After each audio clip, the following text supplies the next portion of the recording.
All right, good afternoon. My name is Greg Niemeyer. It's a pleasure to welcome you here in the beautiful Osher Theater at the Berkeley Art Museum. I also want to acknowledge that the exhibit New Time is open and ready for your appreciation and examination and to inspire you as well. It's a wonderful exhibit. Please, as you leave, do check it out. One of the main reasons why we're in the museum is so we can enjoy the artwork. But the main reason why we're all here today is to continue in our creativity in practice lecture series with our actual very first speaker, Grace O'Connell. And really thrilled to have her here, and I'm really thrilled to think with her and with you about materials and the new materials that new problems, that old problems sometimes pose, that we need new materials for old problems, but also that there's new problems arising that we need even newer materials for. So as you can see here, we have 13 guest lectures lined up, and the very first one, Grace O'Connell, is from Philadelphia and studied in Maryland in aerospace at first, and then took a interesting turn in her career, going from aerospace to bioengineering, and I'm sure she will talk about that, and continuing her research in Columbia University, and then coming to Berkeley and becoming an associate professor in the College of Engineering, and also an associate dean for inclusive excellence at the College of Engineering. Very important role. Grace O'Connell is also an expert in free rock climbing, and we will find out from her maybe what is harder, being an associate dean for inclusive excellence or doing free rock climbing. Professor O'Connell's research is in biomechanics and tissue engineering, where she aims to apply mechanical engineering to principles and regenerative medicine strategies to repair damaged tissues in the body. Please join me in welcoming Professor Grace O'Connell.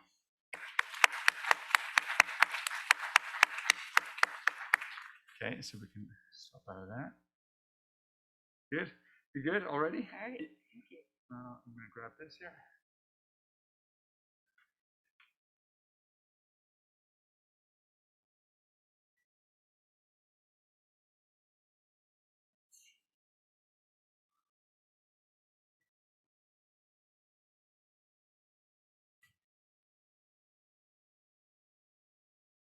Okay, thank you, Greg, for that introduction. It's a pleasure for me to be here speaking with all of you. I know there's a diverse set of students and backgrounds with humanities and sciences all in the mix. So that's really exciting for me to be able to talk here today and to share a little bit about what I do in the corner of engineering, which is on the opposite end of the campus here. So I'll be talking about creating new solutions for old problems, and how I kind of got to looking at these problems, and then the way that I look at these problems and how it's shifted over time. I thought I would start off with a collage that I always present on the first day of my class. And this is just representative of me and my pathway. Some of the things that you've already heard about, which are the different various institutions that I've studied at when I was living on the East Coast, where I'm originally from. But what I got into originally was aerospace engineering because I used to fly a Cessna, which is shown in the middle here. It's a two-seater plane, single propeller engine. And this is something that I did for my senior project in high school. And at the time, I didn't know what engineering options were there. So I kind of mixed that with my love for flying. And that's how I really ended up into aerospace engineering. I didn't have any engineers in my immediate family, so I didn't really know the whole broad scope of engineering and how engineers can actually apply their skills to many different areas, including medicine, which is basically where I've ended up. And the materials aspect of things, I'll be focusing a lot on the health aspect of materials and how we can apply that to medical issues. But I really enjoy, I'm a big city person. So I put a bunch of images here of the different cities that I've lived in over the years. But one of the most fascinating things to me is if you think about the process of building a high rise or a skyscraper, you go from a big hole in the ground, you need to get all these materials together and put them in the correct way. It's a major undertaking, and a whole number of things could go wrong. As we're seeing even in some of the buildings that are in San Francisco. How do we fix buildings that are tilting over? The Millennium Building. And as Greg had mentioned, one of the big things that I do as well on my free time is to go rock climbing, to go bouldering. And so this is really building more and more into my research and thinking about issues with the body, particularly with damage of materials, how these materials break down and don't seem to recover from insult. And so that's all within my research group at the Berkeley Biomechanics Laboratory. So I'm in the mechanical engineering department. So I did want to just give a little warning. We'll talk a little bit about suicide today, even though I'm coming from engineering, really looking at the human side of engineering. So what does an engineer do? The actual definition for engineering comes from Latin, and it includes to create and to have cleverness. So these are the two foundation components of the word to engineer. And if you think about a single problem, so animals have been crossing the road long before the road was ever built. And this creates problems. If you're a farmer and you're losing your animals, you're losing part of your livelihood there. Also, it could damage the car or even cause death to passengers in the cars. So all of these potential problems, not only to the animal, but to the humans as well. And so I showed here 3 different possible solutions to the same problem. And as you go from left to right, of course, the complexity of the solution increases, and therefore so does the cost, right? So you could just put up a post and hope that the drivers will then change their habits and their behaviors and save the chickens that are crossing the road. Or maybe you have a more aggressive approach and put up a whole fence along the way to actually stop those animals from crossing the road. And that's what you see in the middle here. This may not actually look nice, and it also may create other things to build up on that fence. So it may create new problems by having that one solution. And then the last one, which is a solution that I've actually seen in Canada by Banff, is the natural bridge. So how do you create it so that the animals themselves will be encouraged to go over this nice pathway and avoid trying to go through the dangerous path of going across the road to get to whatever it is on that other side that they're trying to get to. And this solution is actually very effective in terms of decreasing the amount of animal death on the roadways, and is a very creative solution. Not only that, not only is it a benefit for the animals, but now you have this hiking path for humans as well. So what you'll see today is that when we're trying to create creative solutions for one aspect of a population, we may actually be making the world a better place for everybody by having that more costly but more creative solution. So I'm saying I'm in mechanical engineering, but my PhD is actually in biomedical engineering. And I just wanted to kind of talk about that a little bit because it's one of the newest engineering fields that is out there. It started at University of Pennsylvania, which is where I got my PhD, and it started by engineers coming together with health professionals. By those two disciplines talking about the problems that they're seeing in the clinic, and then engineers going back to the drawing board and saying, well, I think I can actually help you by creating this solution for you. Do you think this would work? And that back and forth collaboration is really key in biomedical engineering. And so the first PhD that was awarded in the discipline of biomedical engineering was in 1953. So this is shortly after World War II, which will come up again later in this section. So I had already given that highlight of 1953 being a key thing. Many significant advances in bioengineering, biomedical engineering, those two terms are used interchangeably, have a lot of history related to war, which may be counterintuitive because you think about engineers and bioengineering or medicine as helping society, and war we think about as being very destructive in society. So to think about how these two actually coexist and have built off of one another may be a little jarring. So I was going to start the story today back in the 1500s and thinking about how we view people with disabilities, or how we viewed people with disabilities in the 1500s. And so you can see in this painting how they're being portrayed and how they're being othered by being off in the corner, keeping the disabled folks, physically disabled folks, off in the corner to themselves, and not being able to actually really fully participate with the rest of society. The other thing that this image really shows is the materials that were available at the time, or the lack of materials. So if you look at the materials that you have around you, there's a wide variety of materials that you interact with on a day-to-day basis. Cloth, plastics, we're now really in the plastic age, so everything has plastic, metals, and what you see here primarily is wood, right? One of the earliest types of materials that we could have access to. What I have circled here is also the use of leather straps, or you might see brass and then extra cloth wrapping on this. So what happened over time in terms of the medical aspect of things, as we improved surgical advancements, we were actually able to save people's lives, resulting though in more amputations. So you have more people living with amputations. And Paré is the surgeon from the 1500s that started to really observe some issues coming out with this increased number of amputees.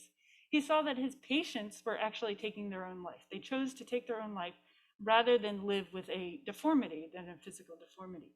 And this is all part of how we are treating people once they go from being a fully bodied person to somebody that's missing a limb or two, and how that actually changes a wide host of things.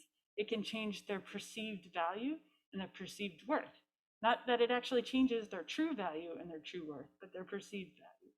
And also changes those social connections. We're very social creatures. I'm a huge introvert. I love spending time by myself in my office, but even 2020 was a challenge for me, right? So think about living your life in that way, in that lockdown situation, and how that can really start to take a toll.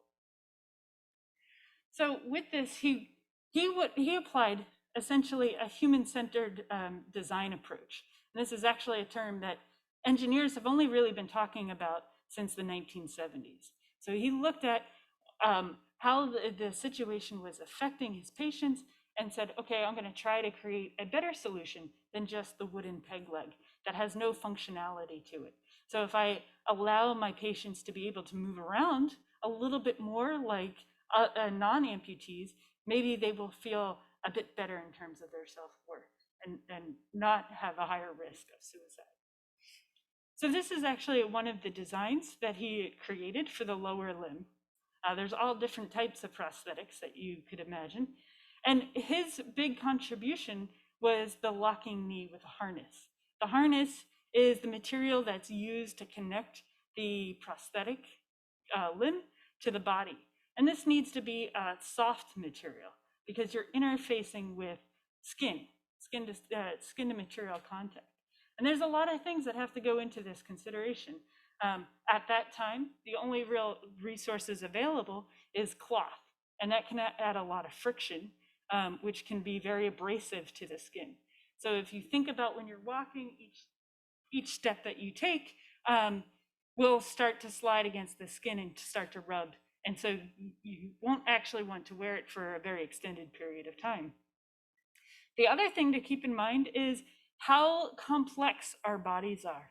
Something that seems so simple as walking, something that you all have done to just get here today, is it requires many, many muscles to engage, to fire on and off in a nice sequence pattern. So when you're walking, you're actually lifting up your foot a little bit, so you have that clearance with the ground. And that clearance is only 1 to 2 centimeters. So if you're walking in a city that has very unlevel sidewalks, like Philadelphia does a lot, you'll end up hitting your toe because you're so highly tuned into just having that perfect clearance for that 1 centimeter clearance. You see in this schematic of this prosthetic limb, the joint at the ankle is actually very fixed. And so it requires change in movement for a stiff leg to move up. But they did add some amount of functionality to this. And the functionality that he added to it was allowing for a knee joint. And so what you see, what it is here, it's a locking knee joint. So think about taking a pin through a hole, and when you have that pin in the hole, it's stuck in that position. So you have one of two positions that you can be in. You could be standing or you could be sitting. But when you're walking, it's in that straight leg position, and you're still walking like a peg, the peg leg design of the 1500s. But you can add a whole nother layer to it, the external layer to it, to make it look a little bit more like the natural leg. And this natural leg, again, we're limited to the materials that were available at the time. So this was often metal materials that were formed to shape this leg.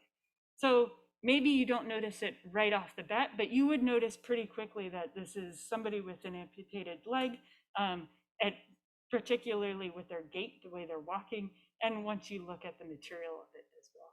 But it did allow for a little bit more functionality of a knee joint than it would be if it was just a straight piece of wood. So he was really creative in a lot of his designs that he had available to him. And when I say that the metal that was available at the time, it was mostly brass. This is before the industrial age, where steel really became the metal of use, and steel and aluminum. And so he even looked at the upper body. How do I create an arm that behaves more like an arm? You have 20 muscles in your forearm that help you to articulate your fingers and your digits. You have 4 big muscles in your forearm here, your biceps, that allow you to bring your forearm closer to your body or to extend your forearm. So this is, even the arm is a very complex system with many different materials working together. And so he looked at, how do I simplify this motion to just having a single hinge at the elbow and forgetting about the fingers. The fingers look like fingers, they're designed to look like fingers, but they don't function or articulate like our fingers might. And so this circular spring here is actually, it's a spring design, and it's connected to cords at the shoulder that can allow you to move and to move the body that way.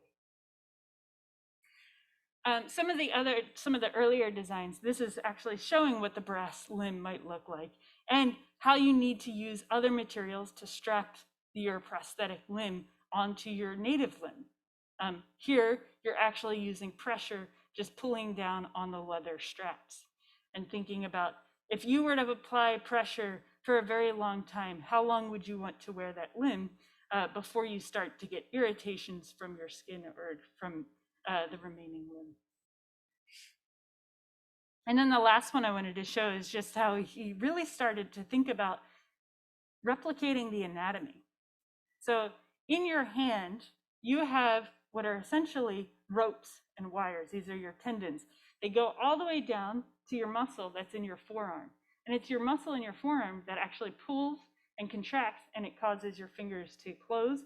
Or in the back of your forearm, these muscles will contract to bring your muscles to open up your fingers. So it doesn't, that action doesn't actually happen at the fingers. It happens way down here. And so that's what you actually see him starting to think about.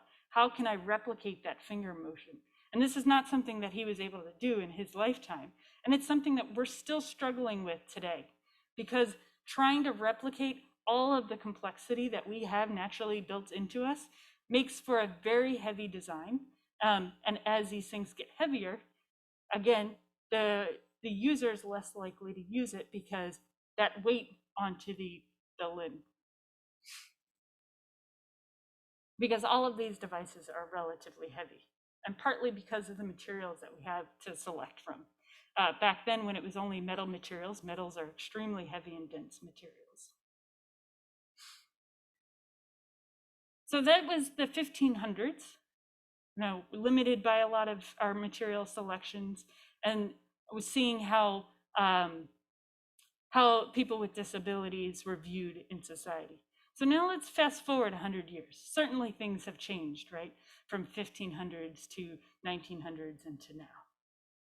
Well, if we look at the stories that we tell and how people are portrayed in the stories that we tell, we actually still see a lot of commonalities. 1800s, mid-1800s is when the Grimm fairy tales came out, And they highlight people with disabilities in a very negative tone. And Captain Hook being the antagonist of this story, having this hook that is always shown. And so again, we're still portraying people with disabilities, physical disabilities, as being other than, somehow more evil than those without. And this is something that the conversation that we still are having in society with Hollywood, the stories that we portray and the groups that we're highlighting in those stories. So how does war still factor into this? Still in the mid-1900s, World War II was actually a huge period of advancement for medicine, as well as for the field of bioengineering, biomechanics. So we start again with more surgical improvements, which means even though World War II was very deadly, we actually had a lot of soldiers coming back with their injuries and being able to live for many years after that. So again, further increasing the number of people living with amputations, basically increasing that likelihood of knowing somebody that has had an amputation or a prosthetic limb. And as we start to know people with these things, it actually changes our view of the whole situation as well as our understanding. But World War II was a little bit unique, and this is also Bay Area related. So Bay Area, Richmond, was a big location for building a lot of the ships that were needed for World War II. During the war, there was an impressive number of battleships were needed, and many of them were actually built out of, a large percentage of them were built out of Richmond. And this had people coming from all across the country just to be able to build these ships 24 hours a day. And they even created new ways of working with materials, particularly welding was something that came out of that. There was a huge labor shortage. All of the young men went to Europe to go fight. Who's going to build the ships? And this is actually when women started to go into the workforce and started to realize how they could contribute outside of the home in terms of getting paid work instead of unpaid work at home. And then suddenly things changed on a dime after the war. So women are getting used to working or enjoying the skills that they're building. Then the men are coming back from war. And then you still have men are coming back from war with these amputations. And so that causes a lot of tension in society, being able to have that worth and value and how that worth and value really changes so much in one year's time. So how does that actually relate to, how do we allow these soldiers coming back to be able to work within the society at their full perceived value and contributions? Well, the amputations, or sorry, the prosthetics that were available at the time were pretty simplistic.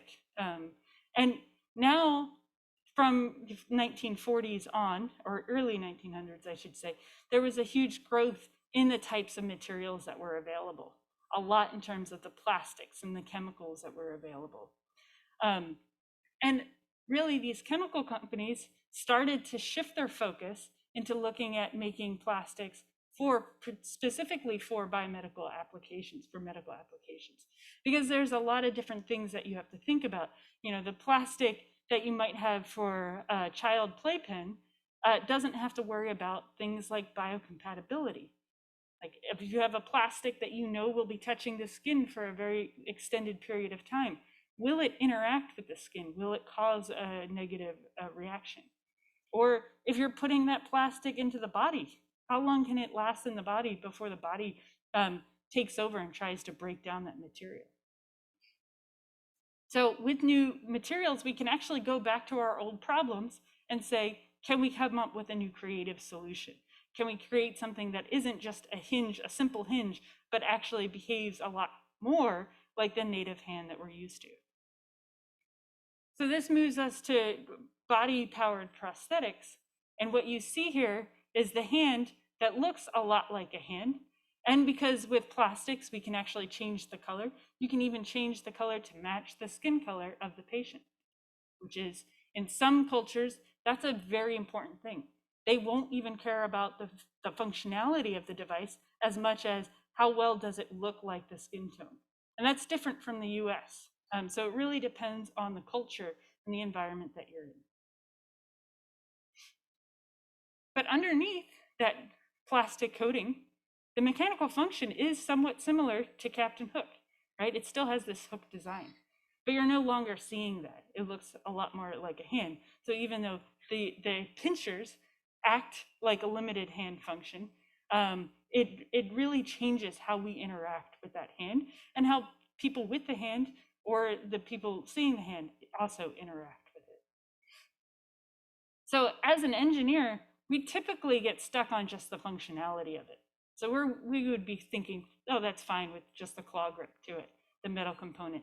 But really, with human-centered design, it brings in that personal aspect of things. How well are they likely to use it if they don't have that extra coating onto it? And then we can start to think about, how do we actually get it to move? How can you get it to function? We move our hand probably without thinking about how we close and grip onto maybe a can or to a cup. When you're using a prosthetic limb, you have to retrain the person on how to use that limb. And this is an example of a hook that opens and closes based off the shoulder movement on the other side. So if you move this way, it closes, and if you move back, it might open. And so that's something that takes a period of time of training as well. So if anybody's sprained their ankle or had a major injury or surgery, that process of relearning how to walk can be 6 months or longer. The same thing with learning how to use a new prosthetic limb. It can be anywhere from 6 months to a year time. So with all of these advances in the design of the external prosthetic limbs, society has really started to change how they look at people with disabilities, with physical disabilities. And we've started to really change the community around us. The picture on the left is an example of what I experienced when my husband was living in Indiana for a period of time in the suburbs. There were no sidewalks anywhere. And as somebody who didn't really want to drive everywhere, this was quite frustrating because I'd have to walk in the street. That was okay for me. If you're confined to a wheelchair, that's really not safe and not possible to get around. It makes getting around that much more complicated. And so what does that mean? Somebody in a wheelchair is most likely going to be more confined at home. And so we don't see them in society as much as we could. Berkeley is actually really good in terms of its city design and infrastructure and designing for compliance around ADA. And so this is on the right is an example of what you probably are seeing a lot downtown in terms of reconstructing the curbs and that curb, making that smooth ramp for people in wheelchairs to be able to actually navigate and get around the city. So needing sidewalks to be a certain size, a certain width, to be able to get around. And a lot of this also does stem from the Americans with Disability Act, which was enacted in 1991, which puts requirements like in the workplace, you need to have a 36 inches so that people in a wheelchair would be able to get through. So even though these changes had started with people in wheelchairs, you can imagine how you yourself probably benefit from these things. Let's say if you're walking around with a suitcase with something with wheels.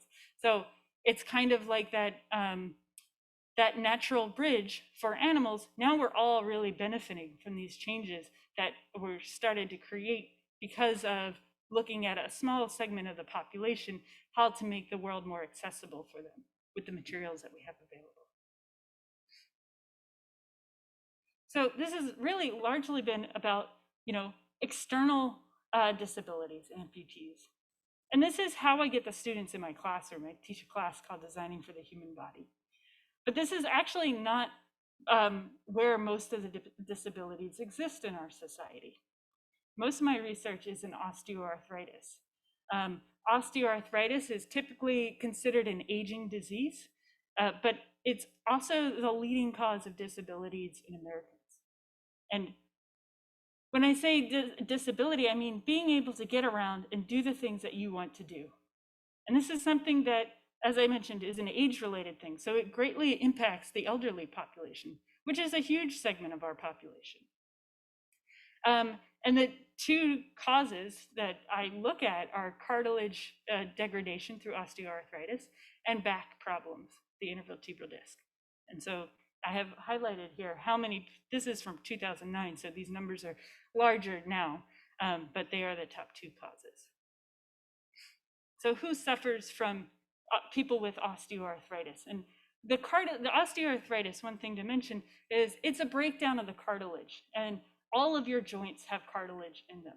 So to be able to bend your fingers, every single one has cartilage, and it makes it nice and smooth so that you don't feel pain when you actually make a fist or open up your hand.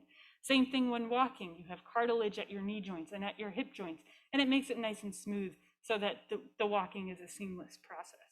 Now, if you watch elderly folks that probably suffer from osteoarthritis, you can see them wince with pain as they're taking steps. And you can even see how they change their gait as they're trying to avoid one side over the other that may have more wear and degradation. So who suffers from osteoarthritis? Women actually have a greater rate of osteoarthritis with age. And as I had mentioned, because it's age related, you see the relative percentages go up from the mid 40s up to mid 70s. And this increases both for men and for women. So how do we actually treat this currently? This is a decades long process. So I show that the relative percentage of people affected by this increases from one decade to the next. So it's not something that happens overnight, that you're perfectly healthy and then suddenly you have osteoarthritis. It's a gradual process that happens over time. And our current repair strategy is when the pain is so debilitating that you can no longer work or you can no longer really get out and move like you need to, we actually take out those tissues. We take out the joint itself and we replace it with metal materials, polymers, or ceramics. So these are all materials that we are relatively, they're inert in the body, so the body is not going to attack them when we implant them. But they all have their pros and cons to them. All of these materials are much, much stiffer than the materials of your body, your bones. And your body is very unique as a material because it's constantly remodeling itself. So the skeleton that you have today is not the same skeleton that you had 6 months ago. And you can see this happen if you suddenly decide to start working out at a gym, and you can see your muscles develop within a couple of weeks. You can see that physical transformation. This actually happens with all of your tissues. It's just less noticeable. So when we implant materials, we're implanting them with a set of material properties. Even though the body around it is constantly changing, these materials are not, and that can cause issues down the line. So what are some of the issues that we're starting to see with this solution?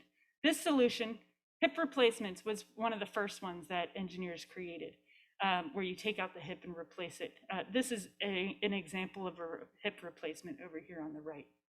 These have been around since the 1940s, and they're pretty successful. So once you have that end stage osteoarthritis and you can no longer really get around like you would like to, you get the hip replacement, and now you can start to walk again, which is fantastic. And I showed that people were getting osteoarthritis as early as their 40s and all the way up through their 70s. In 1950s, when these devices were really first started to be used, our life expectancy in the United States was 68 years. Things have improved over the past few decades, and now our life expectancy is upwards of 79 years, which is fantastic news. So what else has changed since the 1940s? The number of people per capita that are getting these replacements has been increasing. There's a couple of reasons why this is happening. So this is showing from 1980 to 2002, the total knee replacements per 100,000. And you can see relative steady growth for both men and for women. And there's a part of this is because as new technology exists for a long period of time, it gets more widely adopted by people. For example, smartphones were something that very few people had, you know, in the early 2000s. Now probably most of the students here have a smartphone in their pocket. The other thing that's changed is who's getting these knee replacements. So it's pretty much the same graph that I showed before, but broken down by age. And what I want to highlight here is the very dark blue at the bottom there. The very dark blue represents people that are aged 45 to 55 that are getting a total hip or a total knee replacement. And this has been increasing as well over the past 10 years or 20 years. And it's continuing to increase. So why is that? Our tissues in our body are very mechanical. They respond to mechanical loading. They rise with obesity, and just being overweight or obese causes significant wear to our tissues. And so this is a map that's showing the obesity trends in the United States from 1990 to 2009. Where in 1990, most of the states, 10 to 14% of the population was considered obese. Now, only, even Colorado is no longer blue. So all of the states have obesity rates that are over 20% of the population. And so if you think about that, how we wear out our tissues, a good simple conversion factor is for every extra pound that you have is about 3 pounds of pressure on your knee or on your spine. And so the tissues of your body are now experiencing much higher loads, and it starts to cause that wear process to happen much faster.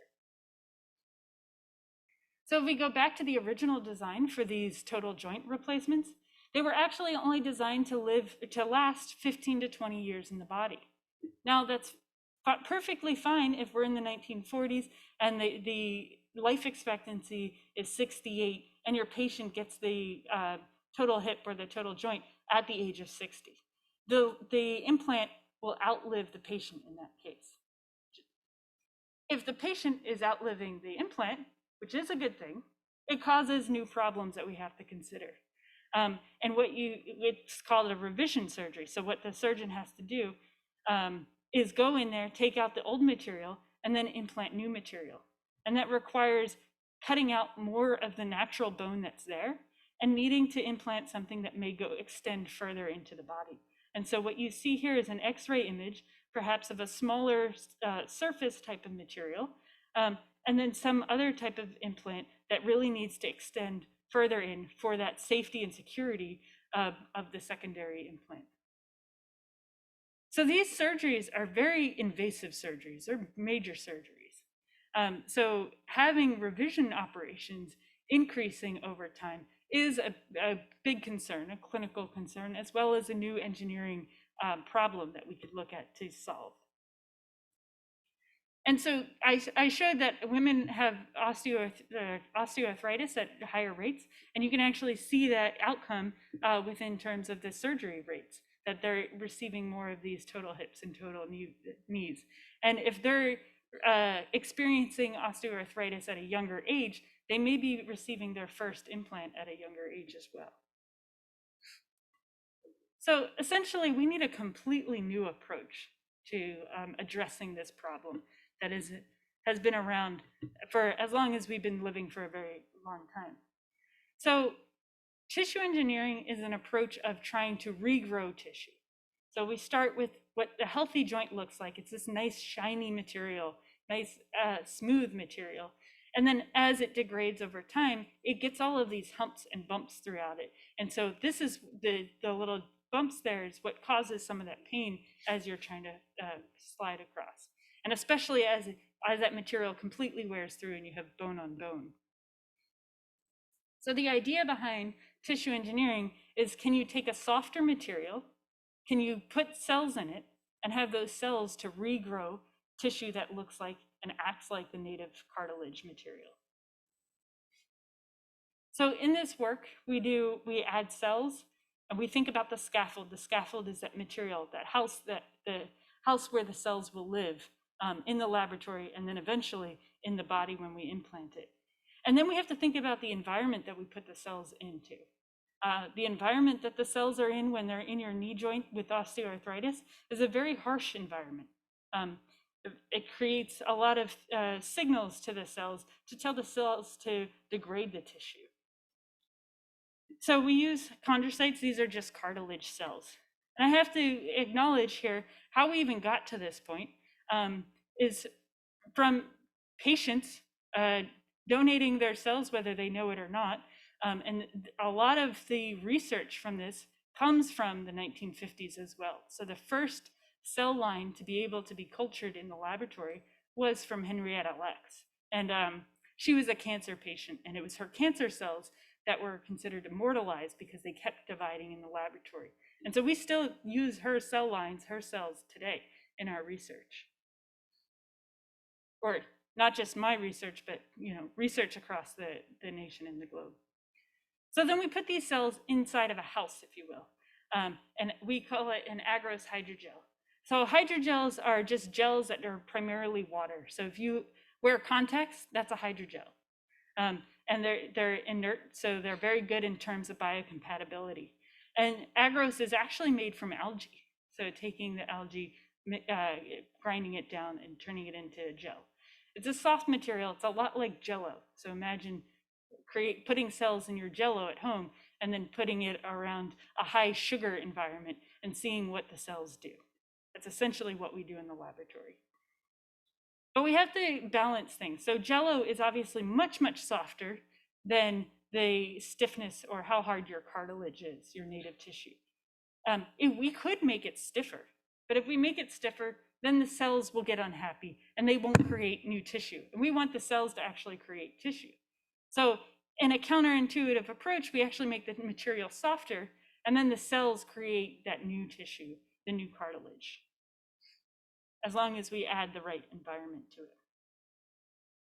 And so what happens after a period of 4 to 6 weeks, you see a huge transformation in that material, not only in how the material looks, but in how it behaves. And it actually behaves a lot more like the native healthy cartilage that we're trying to repair and replicate. And that's what you see in the bottom right corner. So the image that I showed you here, this nice looking new cartilage, is only about 4 millimeters. It's really small. If you look at the size of your knee, it's much, much bigger than 4 millimeters. So how do we scale this up? This is a significant challenge for engineers and biomedical engineers. If we think about, there's ways that we could actually design that curvature to replicate the native materials of your body, the native joint. However, we have a significant problem. New problems will arise from this. As we get bigger, the amount of nutrients that the cells within will see decreases, and that starts to kill off the cells. And what you see here in this image is this is a hydrogel. All of this is a hydrogel with cells. And the cells are only on the periphery here are still living after that 4 to 6 weeks. Everything else in the middle where you see the asterisks has died off because it just didn't get enough food. All of the food was taken up by the cells on the outside that have closer access to the food. And so we can actually collaborate with folks in imaging to actually see this impact. And you can even see, this is taking that cylinder, cutting it and looking at from the inside. And what you see here, the green cells are just living cells, and you can actually see much fewer cells as you go inside in the middle. And so cells, just like humans, if they don't get enough nutrients, they're not going to be able to expend that energy to do other things. So in this case, we want them to expend energy in creating new tissues. So we're looking at different creative ways of improving that nutrient pathway. There's many different ways that you could do this. You could change the material itself. Basically, you could add holes into that material, and that actually works. But when you add holes, you're also taking away material. So that it's a balance between the integrity of the material and being able to have nutrients to flow through. So both of these are an example of how that might work in that. One of the problems, though, is if you add holes, the cells that are really good at making tissue, they're going to fill in that hole. They're going to create that defect, and therefore you're back to square one. You have limited nutrient diffusion throughout the construct. So we wanted to come up with a way to delay the formation of the macro channels, of these channels in there, so that the holes will stay open longer and to allow for fuller creation of these cartilage surfaces. And so we actually thought about something that we just observed in the lab. So when we have these things growing, this image here, these things are actually very sticky in the lab. And so they'll stick to one another. And you don't actually want that when you want to create these single cylinders. And so we have to spend a lot of time taking those apart. And what we decided to do was I actually sat in a lecture my first year here, learning about the Keck Observatory Tower and how they created that in Hawaii, because the lens was so big that they needed a new way to be able to create such a smooth surface. And what they did was create these mosaics, basically putting the tiles together. So creating the large tile elsewhere and then assembling it later on when they were in Hawaii. So I thought, I wonder if we could actually apply this to our materials that we know are trying to stick together and we don't want them to stick together. So we went to the drawing board, created our Agros constructs, and then thought about how do we take these cylinders and put them in a pattern that we want to actually put them into. And will they stay in that pattern? Will they actually stick when we want them to stick? And what happens when you put cylinders together? You end up with empty space in between, basically a channel. So then we had to look at how well do these things actually stick together. And it's something that is actually somewhat similar to what's used clinically, where a surgeon will take punches of your healthy cartilage and move it to an area if you have a focal, this is called a focal defect, if you have just an area with an injury. The problem here is you have limited cartilage to give up, even in the non-load bearing areas. You don't want to lose too much. So this would actually be a way of regrowing tissue in the laboratory and then applying that type of technique clinically. So we looked at, can we actually keep them in the desired shape? We had to create a way to actually bend them together and keep them together. So we used 3D printing to create baskets for them. And that's what you see in these images, the little baskets for them. That created a whole host of other questions and concerns: biocompatibility, sterility. You don't want to add a new material that just ends up killing off the cells. But we were actually really excited to see that these things not only stuck together, but as we kept growing bigger and bigger objects, they still stuck together, which was a big surprise to us. So we basically asked, okay, how big can we go? Can we go to the surface, the entire surface? How do we create that surface? So we also needed to collaborate with other people to look at what is the material that's being created in this in-between space. And what we saw was that the cells were actually crawling from one to the other and attaching between the two. So we started off with a material, but then the cells are really creating a whole new material that we didn't anticipate. And so this is just showing 3 different ways to look at the same problem, and each image gives you a different result and different answer. In this image, we would think that it's just fibers that are kind of going between the 2 materials. In this image, because of the plane that we're looking at, we don't see that there's any cells crawling into it. It just looks like an emptiness. Nothing is there. But in this different way of looking at it, we actually do see that cells are growing into it. So looking at the same problem multiple ways and multiple viewpoints is actually very important. So I showed the big square that I showed was about 5 by 5. How do we actually think about going from benchtop to bedside for this? Going from the laboratory to the knee joint. What I'm showing on the right is CT images. And this shows you that geometry of that particular patient. That would be ideal. We don't have access to that kind of imaging, but we do have access to laser scanners in the mechanical engineering department. And so this is another way to get that 3D topology of the tissue or of the cadaver joint and to create a surface that we wanted to replicate. And so we followed the same process as before, create that surface that we can put into a CAD drawing and CAD design, 3D print our basket that looks like half of the knee joint. This is half of the tibia joint right here. and that's how we got this surface here. You can vaguely, a little bit, see the different layers within here to creating that 3D surface to it. And surprisingly enough, it actually, when we put all of these things together, it stuck together, which was really exciting.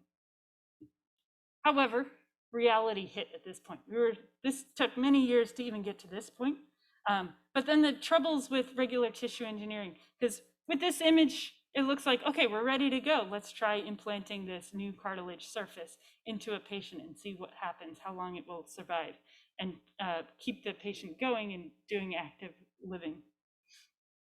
But we suffer from the same issues that affects all tissue engineering approaches.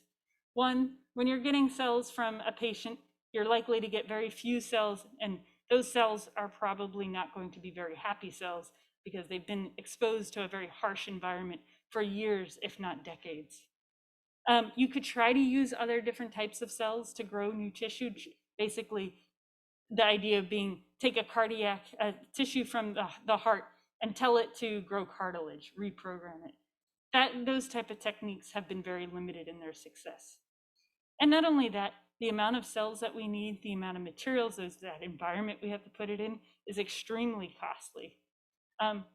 So that made me think, is it time to pivot in my research? And so now, instead of trying to look at how do we apply this clinically, I've been using this approach and this technique to look at study disease progression.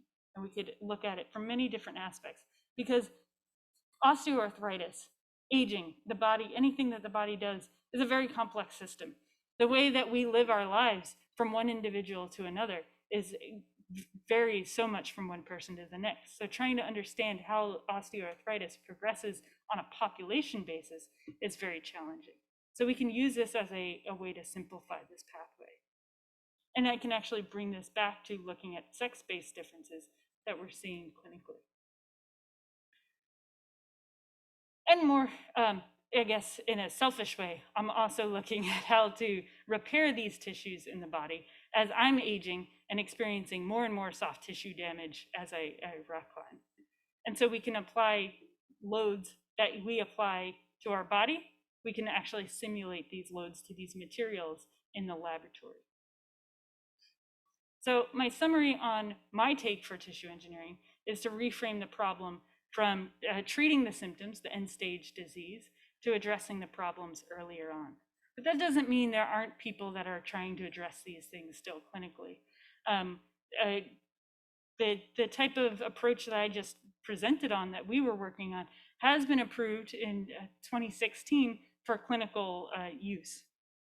And long-term data, though, is still, we still need to see what happens 10 years down the line, and how well does it prevent needing those metal and plastic hip replacements that I had talked about.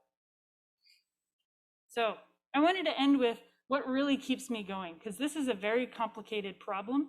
The problem is constantly changing, and it often seems like you can be very far away from a clinical application. So what I get really excited about are the unknown knowns up here at the top. And so when you have the unknown knowns, you can be very creative. It's very different from when you know what you have to do and you just have to execute, right? That's your study design, your day-to-day in the experiment. But there's a mix and balance between engineering and, I think, art in addressing any of these problems that are needed. And a lot of that creativity also comes from my students, which is one of the greatest parts of this job, is working with my PhD students, and then the creativity that they add to it, because they each look at the problem with a completely different lens that I would have not really considered previously. So with that, I'd like to thank you for your attention, and I think we'll have some Q&A, and I'll be happy to take any questions.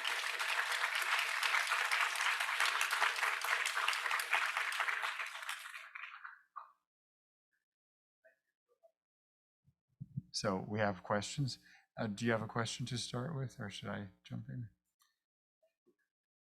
Go ahead. Yeah, go ahead.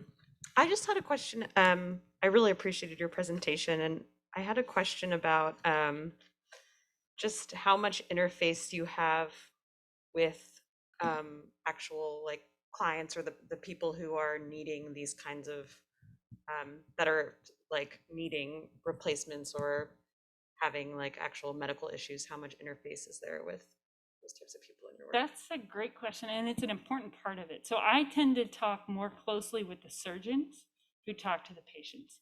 But when I'm out, like when I'm at the gym, often people will talk about their injuries, and then I ask them a barrage of questions if they're open to it. And that's really how I can start to connect with, people living with these experiences.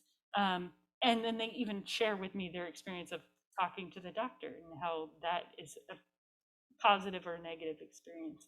And then with elderly, I work with OLLI, which is the Office of basically for extended learning. So for 65 and older people that want to continue learning, and being able to have that multi-generational engagement is really important too.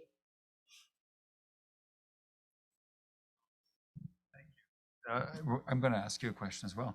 I really enjoyed the presentation, and I felt a deep sense of care running through your entire work. And when you showed one picture of your lab and you showed a little detail of testing a tissue and putting it under stress with some, I think it was binder clips, or I was thinking about the different kinds of creativity and care that you bring to that you must be bringing to work. And in the lab, you must have a lot of situations where you have to, where you don't know how to test something that didn't even exist until now. And so you have to come up not only with the material itself, but also with ways to test it. And so the creative challenges are kind of endless and so many different forms. And how do you engage in every different kind of problem in a productive way? Because it's not just one problem that you're trying to solve, right? There's so many peripheral problems. So could you say a few things about the peripheral experience of, and the experience of challenges rippling out from a central challenge and building a lab around those to address all those? And of course, probably there's teamwork in there, but also there's, you tell me, I don't know. Yeah, teamwork, I would say, is the biggest thing. So I always describe it as I'm my grad students' cheerleaders, because they're dealing with the day-to-day problems and the hurdles, and I can guide them and give them ideas based off of my, 15 years of research experience. But that's really only going to take them so far.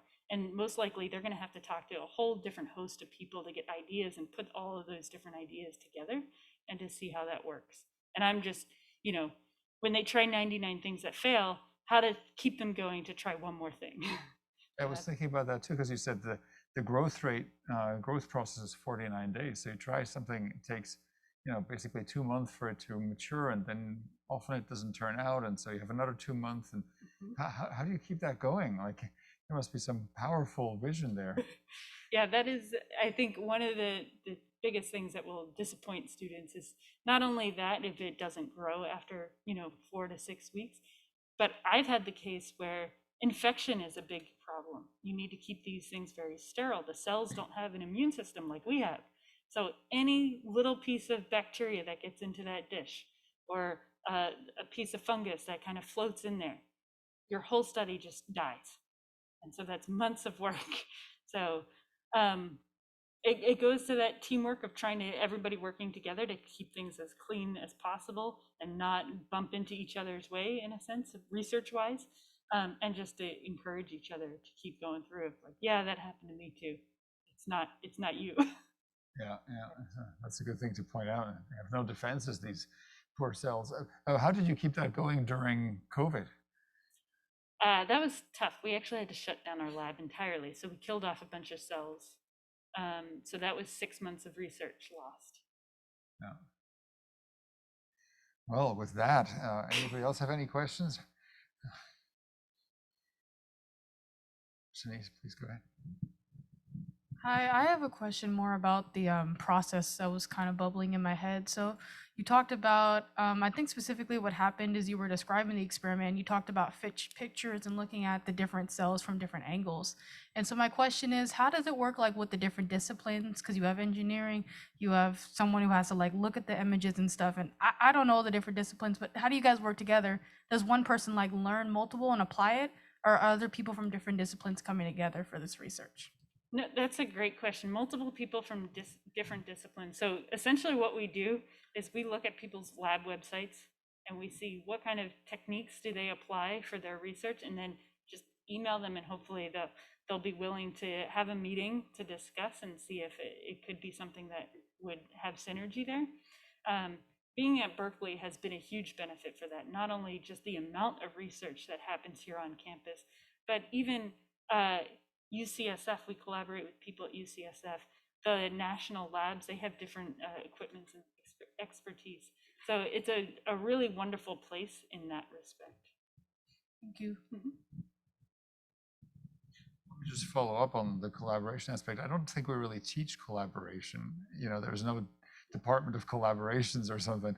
And so what were your most significant experiences with collaboration that were formative, that really helped you, do that? I mean, encouragement is certainly important. You mentioned that earlier, but I think there's other topics like, how do we even feel comfortable admitting to a colleague that we don't know what's going on? And how do we ask questions in meaningful ways? How do we not get embarrassed about the things we don't know in a collaboration? Yeah, I mean, I think what you talk about there is key. I mean, I tell my students I don't know everything, and they're going to be teaching me. By the time they leave here, they'll be teaching me something new. That vulnerability, I think, is important for them to see that they don't need to know all the answers either. And my own academic upbringing wasn't very open for collaboration. It was very much, this is your project, you stay in your lane. And to me, it stifled creativity. And so coming to Berkeley, it was something that I had to actively do in my laboratory to make sure that they understood that, no, I do value collaboration. And I do that with awards in my lab. At the end of the year, the students that have collaborated the most on projects will get an Amazon gift card. So I think that's something that's very unique to my lab in order to create that culture that is a bit different from engineering. Collaboration prize. Yes. All right. Now let's collaborate on some more questions. How you all doing? Who's got a question? Way up there, okay. Basically, I wanted to ask, like, what's your vision process? Like, how do you envision something and like then execute? I would say I have a vision for myself and for my lab that's about a 5-10 year, probably 10-year vision. And then I have to talk to students and see what their vision and interest is. And we have to see how to kind of combine those two visions. So my vision isn't that it's like a direct road that I'm going to make every student get on board with. So that means that my vision tends to actually bend a little bit depending on the interest of the student. And it's resulted in my lab going into different avenues that I would have never imagined, more biology based, and collaborations that I also would have never been able to envision, just because I allow that flexibility for the students to be able to imprint on that vision. All right, thank you. May I follow up on that question? Asking for a friend, what if you don't have any vision? One of my family members recently told me, I want to be the best, I'm just not sure at what. And so that's a kind of a generational situation sometimes, where people are like, I'm not sure what I'm going to excel at and why one thing instead of another. And so how did you find that, amazing vision that you're sharing with us, but how did you know that was the thing and not actually you're supposed to do something else instead? Or how did you make that commitment to vision? I think that's the question. Is that right? How do you find that commitment to that vision? That, So, on Monday, you're not going to think I should have done something else last week, right. I would say that process has changed a lot from when I was a graduate student, feeling like everything has already been done.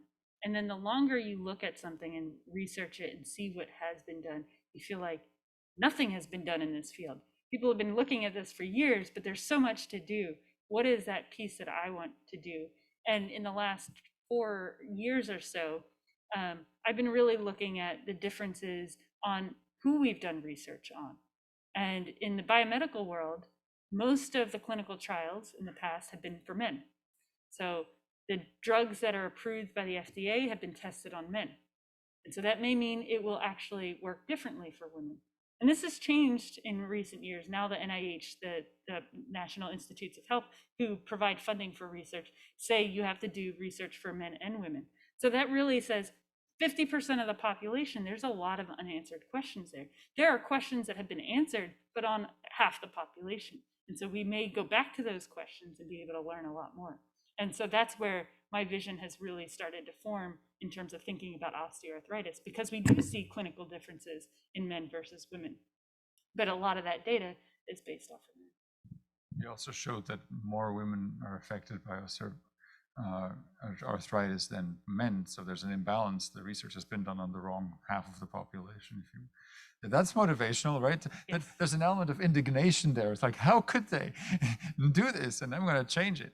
And so maybe indignation is one of the sources of committing to your visions. Any other questions? Yeah. Oh.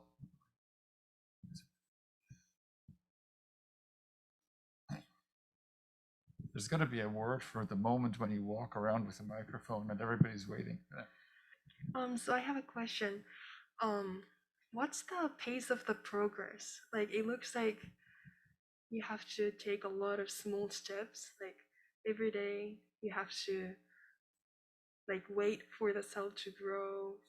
And like, how do you share those work with other people who have like different background? Because I'm sure there's so many people who majored in different things. Yeah. Yeah, that's one of the biggest challenges about giving a talk like giving the one today is I don't know all the backgrounds that are in here, the different disciplines and what you know coming in. So some of it might have been, but trying to put it in a way that can engage the general population to get excited about really looking into these things. Because all of my research is funded by taxpayer dollars. So it's important for me to be able to convey that to the general public. So it's something that I'm always working on and thinking about how to talk about my research more generally, but getting the points across, and just through practice, really, by talking to people, usually at the gym, telling them what I'm. And once I get talking about my research, I can tend to go for a while about it, and then I get that feedback of what they get or what doesn't make any sense. I think first I want to say thank you. I really thoroughly enjoyed your presentation and the question. I think in your field particularly, it must be so difficult to stay creative and innovative when you're faced with the research lost and the infected cells and discouragement after discouragement and all this trickiness. So I was wondering if you have a process or framework that you use to give yourself the bandwidth for creating something new and opening it up to newness. I think my process for being able to deal with all of those challenges is to provide space away. For me, that space away is every Saturday I go to the mountains. I go outside. I often come back and feel rejuvenated, but also I'm able to look at the same problems with a more creative lens. I definitely feel that. So when I go multiple weeks in a row and I can't go to the mountains, dealing with those hurdles becomes that much more difficult. And I can even feel that my creativity just shuts down. And it just becomes, I'm just trying to execute from day to day, get through my meetings basically, and hopefully get to the mountains the next weekend. So it's quite unfortunate that they're burning down right now because that really has a major impact on things. Reflect on that a little more. Thanks for that question. I also can't help noticing you took so many notes. It was so cool. I thought your first slide with 3 ways to cross a freeway was one instance of different perspectives, and yet several other images like that on disability and on your own work and looking at a problem. And it seems like one could say your creative strategy, one of them might be to keep looking at something from different perspective. And of course, going to rock climbing is another perspective as well, where your mind just comes back with a different set of references. And so would you sign off on that? Would you say your Definitely. creative strategy is looking at things from at least 3 perspectives? At least 3. Yeah, good. Any other areas in life where that works for you? I mean, actually, rock climbing is a great example of that. If you ever watch somebody climb a problem, you'll see the same problem, and they'll do it. You can see people do it 3 different ways, 4 different ways. So there's no one way to solve that same problem. So even in a rock, you see 3 people climbing it, they'll have a completely different path that they take. And Yes. yeah. Yeah, and I actually really enjoy seeing those differences. Yeah, there's books about that, right? There's like descriptions of rocks and how different people climb them. I Yep. think that's very funny. Okay, any other questions? Yeah, up there, you got it. Okay, thank you. Thanks, Nat.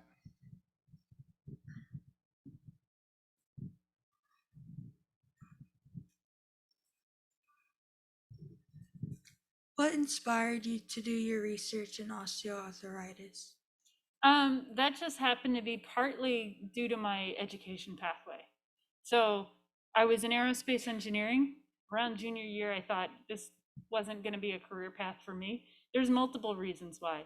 When I was graduating, there was a lot of layoffs in Boeing and Lockheed, and those would have been the most likely places that I would get a job at.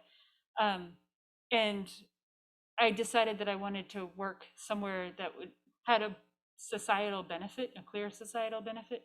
And so that led me to bioengineering. And so when I was looking at graduate programs, and particularly you interview for labs, the woman that I interviewed with, we just got along really well, partly because she was doing spine research, and that's how I started in spine. But she also came from aerospace engineering, and so we had that connection. And then I did additional training in cartilage and tissue engineering for my postdoc. And so that's what got me into cartilage work, and just looking at how can we use this relatively new technique. Tissue engineering has been around for maybe 20 to 30 years now, and how there's still so much growth potential because we're learning so much from one year to the next. Thank you for sharing. Mm-hmm. And one more question, sure, yeah, go ahead.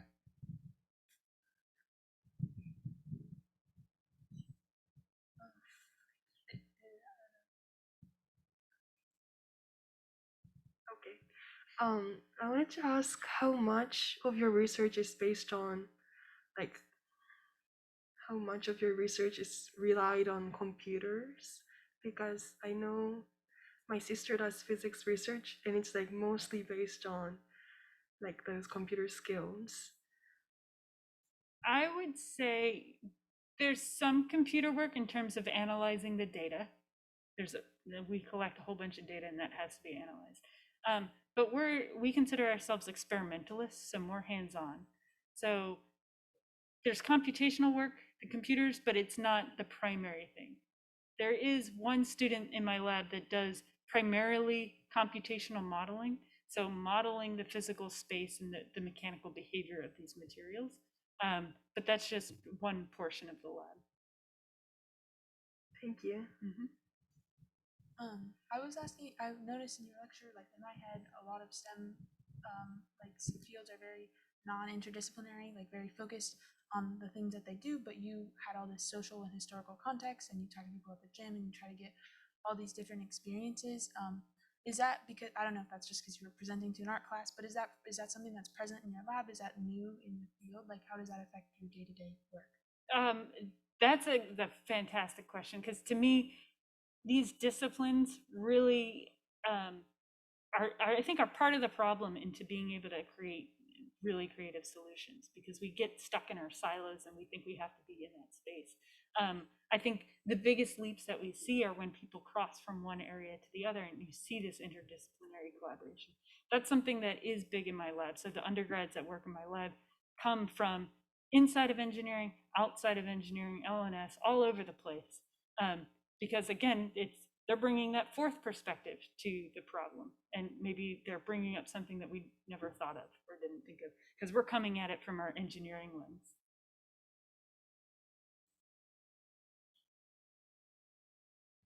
Can I go or someone? So, is okay. I was asked how many natural versus synthetic materials you use, and sort of how you see the future of synthetic materials in biomedical engineering going forwards. Mm-hmm.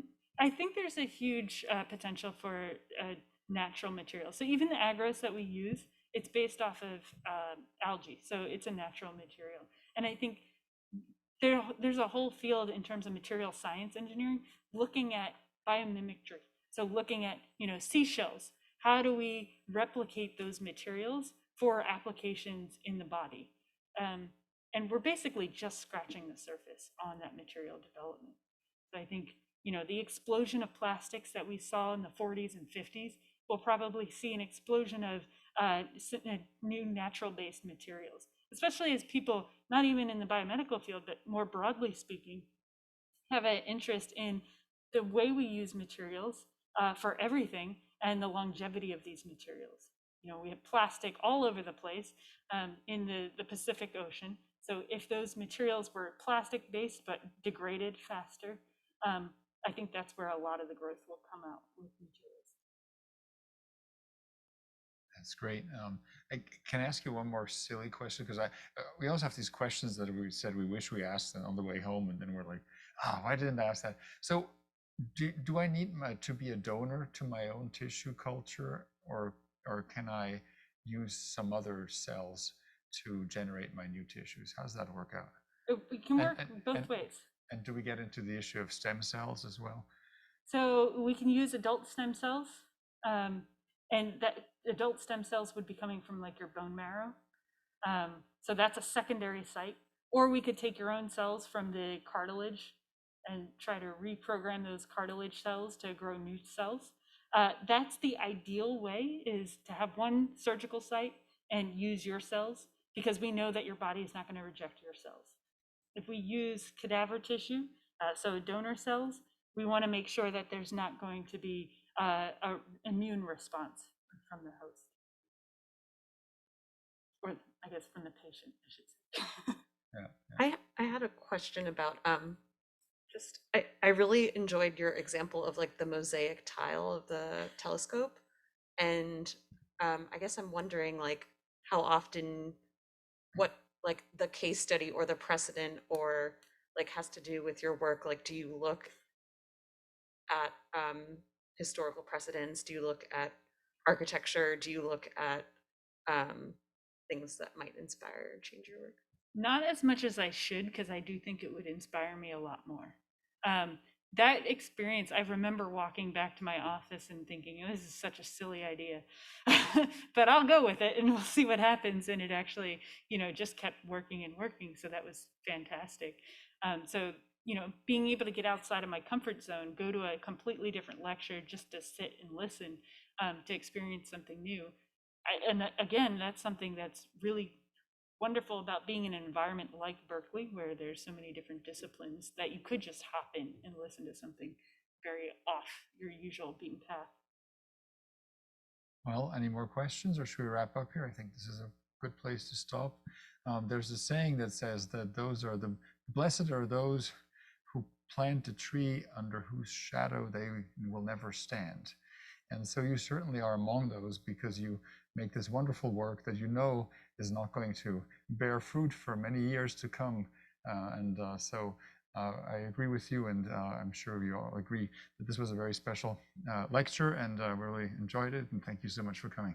Thank you.